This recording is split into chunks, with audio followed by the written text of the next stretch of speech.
আসসালামু আলাইকুম ভাই। ওয়ালাইকুম আসসালাম। ভালো আছেন? আলহামদুলিল্লাহ। আচ্ছা, আপনি ভালো আছেন? আলহামদুলিল্লাহ ভালো আছি। কোথায় বলুন, বাড়ি, কি কোথায়? বলবেন? আমার বাড়ি পণ্ডিতপুর। কোথায় যাচ্ছিলেন? এই যাচ্ছিলাম, এদিকে একটু বাজারে যাব। বলেন। মাশাআল্লাহ, ভালো লাগছে। নামাজ টান পড়েন না কেমন কি? পড়ি, মাঝে মধ্যে পড়ি, জুম্মাবার যাই। মাঝে মধ্যে পড়লে হবে না ভাই, প্রতিদিন পড়তে হবে, প্রতিনিয়ত পড়তে হবে। আর দাড়ি টাড়ি রাখছেন না কি ব্যাপার? দাড়ি রাখতে হবে তো, মুসলিম যেহেতু। দাড়িটা রাখা হয় না, চেষ্টা করছি যে সামনে দেখি একটু বয়স টয়স হোক। ইমাম সাহেব বুঝতে পারছেন, ইয়ং বয়স। আস্তাগফিরুল্লাহ, এই ভুলটাই তো বিশাল মারাত্মক ভুল। আপনি ভাবছেন যে আমার বয়স হবে তখন আমি রাখবো। আল্লাহ তাআলা বলছেন যে প্রতিটা জীবকে মৃত্যুবরণ করতে হবে, কুল্লু নাফসিন যায়কাতুল মউত। এবং অন্যত্র এসেছেন ফাইদা জা আজালহুম লা ইস্তাখিরুনা সাআতান ওয়া লা ইস্তাকদিমুন। যখন মৃত্যুর সময় চলে আসবে তখন এক সেকেন্ড আগাতেও পারবে না মানুষ, এক সেকেন্ড পেছাতেও পারবে না। আর আপনি বলছেন যে 40 বছর হোক তারপর দাড়ি রাখবো। সুবহানাল্লাহ, আপনি পারবেন যে আপনি 40 বছর পর মরে যাবেন এটা গ্যারান্টি আমাকে দিতে? আপনার তো এমনও হতে পারে যে এখনই আপনি মরে যাবেন। আপনাকে যদি আমি কলম দিয়ে আর একটা খাতা দিয়ে আপনি লিখে দিতে পারবেন যে আমি 70 বছর বা 40 বছর পর মৃত্যুবরণ করব? পারবেন।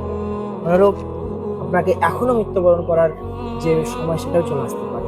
তাই এখন থেকে আপনাকে আমাকে পরিবর্তন হতে হবে। আর দাঁড়িয়ে রাখার ব্যাপারটা এখন থেকে রাখতে হবে, যেহেতু আমাদের যুবক মানুষ, তখন থেকে দাঁড়িয়েছে তখন থেকে রাখবো। ভাববো না যে 40 বছর 50 বছর পর তা রাখবো, কারণ মৃত্যুর কোনো সময় নাই। তো অবশ্যই কথাটা মনে রাখবেন ভাই। দেখা হলো তাই বললাম, আপনি যদি রাখেন, যুবক ভাইয়েরা যদি আমাদের আগে আসে তাহলে এবারে আমরা আরো বেশি ইসলামকে আগে নিয়ে যেতে পারবো। কারণ যুবকরা ইতিহাস ভুলে গেছে, ইসলাম আজকে বিজয়ী হয়েছিল সেই মুসলিম যুবকেরই হাত দিয়ে। তাই যুবককে আগে আসতে হবে। ঠিক আছে ভাই, আল্লাহর কাছে দোয়া করি আপনি যেন সেই চিন্তা ভাবনা যে ছিল সেটা যেন দূর হয়। সেটা তো ঠিক আছে ইমাম সাহেব, কিন্তু আমাদের বর্তমান পরিস্থিতি, দুনিয়ার যেরকম পরিস্থিতি সে অনুযায়ী তো আমাদের চলতে হচ্ছে। তার জন্য আপনি কিছু বলতে চান কি এই বিষয়ে? দেখেন, আপনাকে ভাই যেটা আমি বলার সেটা বলে দিলাম, যে যখন মৃত্যুর সময় চলে আসবে তখন কিন্তু এক সেকেন্ড আগাতেও পারবেন না, পিছাতেও পারবেন না। এবার আপনি ভাবুন যে আমি 40 বছর পরই মরবো, আপনার সেটা আপনার ব্যক্তিগত ব্যাপার ভাই। দোয়া করি তোমাকে যেন আল্লাহ তাআলা হেদায়েত দেয়। শেষ আমার কথা, আপনি আপনার মতো করতে পারেন। বিষয়টা তো ভাববার বিষয়। ইমাম সাহেব তো ঠিকই বললো বিষয়টা।